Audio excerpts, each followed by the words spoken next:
আপনি মৈত্রীর কথা বলছেন তো? হ্যাঁ, কি ভালো না? হ্যাঁ, আপনি ওর গান শুনেছেন? ও কিন্তু খুব ভালো গান গায়। ও গানগুলো বুঝি ও নিজে গায়? আমি তো ভাবছিলাম প্লেব্যাক। না, প্লেব্যাকই, কিন্তু গলাটা ওর নিজের। আমি একদিন বসবো ভাবছিলাম তোমার সঙ্গে। অ্যাকচুয়ালি তোমার নাটকগুলো নিয়ে একটা সিরিজ অফ অডিও অ্যালবাম করবো ঠিক করছিলাম। ভালো হলো তোমার সাথে আলাপ হয়ে গেল। নিশ্চয়। কি রে, তোরা খাসনি? হ্যাঁ দিদি ভাই, খেয়েছি তো। ও, আমি তো ভাবছিলাম তোরা খাচ্ছিস। কানাই তো কিছু বললো না। আসলে ও অনেক দেরি করে ফিরেছে তো, আমি ততক্ষণ গল্প করছিলাম। সত্যি জয়েন্ট ফ্যামিলির এই একটা মজা না? এই একটা ব্যাপার নিয়ে না আমার খুব দুশ্চিন্তা হয়। মেয়েটা এরকম একটা বাড়িতে বড় হয়েছে, ও বাড়িতে গিয়ে অ্যাডজাস্ট করতে পারবে কিনা। আসলে ওরা দুজন বেরিয়ে গেলে তো বাড়ি থেকে বললামই না। না না, সে অভ্যেস হয়ে যাবে। আর ইচ্ছে হলেই এখানে আসবে, ঘুরে যাবে। ও মা, তুই এখানে একা একা বসে আছিস যে? এই, ওরা কি এখনো গল্প করছে রে? কেমন লাগলো রে পুপের বরকে? বর আবার কি, সবে তো আজকে দেখতে এসেছে। মিষ্টু, সত্যি তুই না একটা বিয়ে পাগলা হয়ে গেছিস। ওই হলো, বরই তো বিয়ে করবে বলেই তো দেখতে এসেছে। ও বাবা, বল না কেমন লাগলো? আচ্ছা মিষ্টু, একবার দেখে কখনো কাউকে বোঝা যায় বলতো? একটা সত্যি কথা বলবো দিদি, আমার না ঠিক ভালো লাগেনি রে। ভালো লাগেনি কেন? না, ঠিক ভালো লাগেনি বলবো না, যেরমটা ভেবেছিলাম সেরমটা নয় রে। কিরকম ভেবেছিলি? ইয়াং ক্লাসিক্যাল মিউজিশিয়ান শুনলে কিরম একটা মনে হয় না? কিরকম? জাকির জাকির। ও, তুই জাকির হোসেন ভেবেছিলি? ছেলেটা অবশ্য একটু কর্পোরেট দেখতে। দেখতে না, বল শিল্পী মানে যেরকম হয় না, লম্বা চুল, কিরম বাজায়, আর লম্বা চুল ঝাঁকিয়ে ঝাঁকিয়ে ওঠে। বাজায় না, ও গায়। ও সরি, ভুলে গেছিলাম। জানিস, আমার কিন্তু বেশ সাধারণ প্র্যাকটিক্যাল দেখতে লাগলো। মনে পড়েছে, কার মতো লাগলো বলবো? বল। ফেলুদা। ফেলুদা? হ্যাঁ, বড় হয়ে ঠিক যেন ফেলুদা হবে। আমার কিন্তু ফেলুদার জন্য একটু সফট মনে হলো। তবে একটা কথা কি জানিস তো দিদি, পুপের জন্য ফেলুদাই ঠিক। কেন? পুপে কি চোর না ডাকাত? না, ঠিক তা নয়। একটা কথা তুই ঠিকই বলেছিস মিষ্টু, জানিস পুপে হলো হিরোইন, কনস্ট্যান্টলি একটা কিরম ঘোরের মধ্যে রয়েছে। ও যা নয় তাই সেজে আছে, ঠাকুরদা চাই বলে। ফেলুদা ঠিক যেমন ভাবে ছদ্মবেশের আড়াল থেকে আসল মানুষটাকে খুঁজে বের করে, ও হয়তো আসল পুপেকে খুঁজে বার করবে। সরি। আপনার ঘুম পেয়েছে? চলুন তাহলে নিচে যাই। পাইনি, এবার পাবে। আর আপনার? আমার কি? আপনি কখন ঘুমোতে যান? 10টার পর মেল টেলগুলো চেক করি, বিশেষ করে বিদেশের মেলগুলো তো এই সময় থেকেই আসতে শুরু করে। আর ঘুমান কখন? 1টা 1:30টা। বেলা করে ওঠেন নিশ্চয়ই?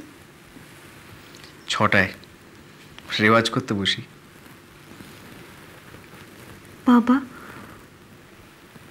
মেলও করেন আবার রেওয়াজও করেন, শুধু 4-5 ঘন্টা ডিফারেন্সে? শুধু আমি না, অনেক মিউজিশিয়ানরাই করেন।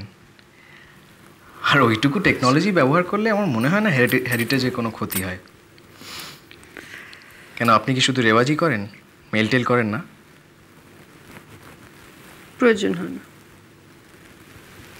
ইমেল প্রয়োজন হয় না? এই জেনারেশনের এরকম একজন মানুষের সঙ্গে আলাপ হয়ে ভালো লাগলো। মোবাইল ফোন ব্যবহার করেন না? আছে একটা ফোন, খুব ঘন ঘন ব্যবহার করি না। নাম্বারটা দিন।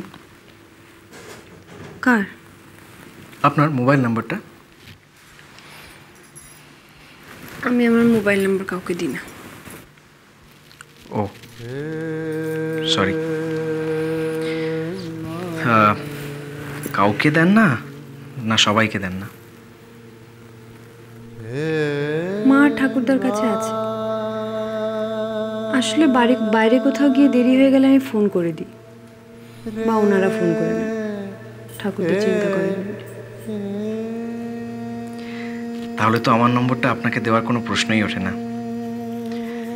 যদি কোনোদিন দেরি করে ফিরলে চিন্তা করার কারণ তৈরি হয়, তখন না হয় দিয়ে দেবেন। আমার খুব খারাপ লাগছে আপনার জন্য, জানেন? কেন? আপনি নিশ্চয়ই একরকম ভাবে মন তৈরি করে এসেছিলেন।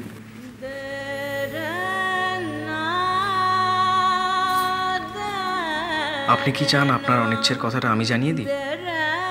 আপনার বলতে খারাপ লাগলে? প্রয়োজন হলে আমি নিজেই বলবো। একটা যদি থাকছে তাহলে? তবে সেটার উপরে ভরসাটা না করাই ভালো। আর হ্যাঁ, আপনি তুতে রঙের পাঞ্জাবিটা পরবেন না প্লিজ। সেটা কথা দিতে পারছি না, বিশেষ করে এটার নাম তুতে জানবার পর থেকে। কেন? তুতের সঙ্গে পুপে নামটার একটা মিল আছে না?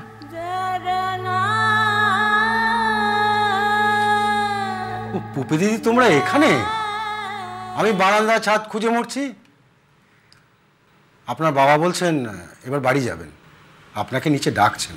আচ্ছা চল।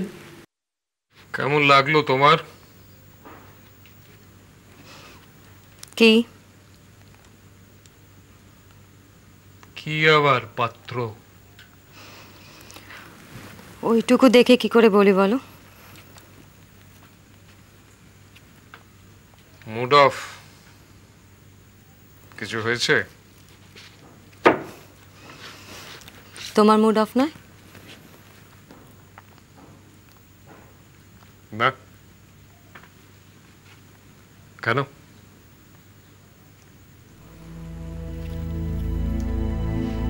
আমি তো পরের বাড়ির মেয়ে, এই বাড়িতে বিয়ে হয়ে এসেছি। কিন্তু তুমি তো এই বাড়ির ছেলে। একবার জিজ্ঞেস করতে পারতে যে পুপের আগেও এই বাড়িতে একটা মেয়ে আছে যার নাম মিষ্টু।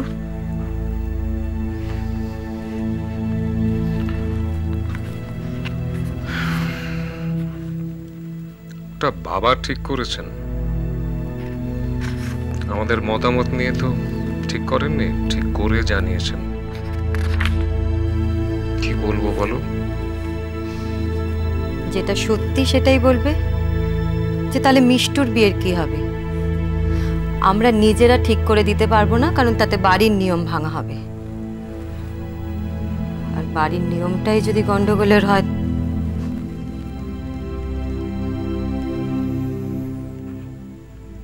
বাবা নিশ্চয়ই কিছু ভেবেছেন মনে মনে। তুমি আমি বুঝতে পারছি, আর বাবা বুঝতে পারবেন না যে দিদির বিয়ে না দিয়ে পুপের বিয়ের অ্যারেঞ্জমেন্ট করাটা শুধু বেঠিক নয়, দৃষ্টিকটু। পুপের ব্যাপারে বাবা কবে খেয়াল রেখেছেন? এটা তুমি রাগ করে বলছো কেন? মুখ খোলাচ্ছ সুবিনয়। আজকে যে ইস্যুটা নিয়ে আমরা কথা বলছি, সেখানে কিন্তু তোমার সন্তানও জড়িত, আমার একার সন্তানও নয়। ঘুরে ফিরে তুমি সেই এক জায়গায়। গানের পারে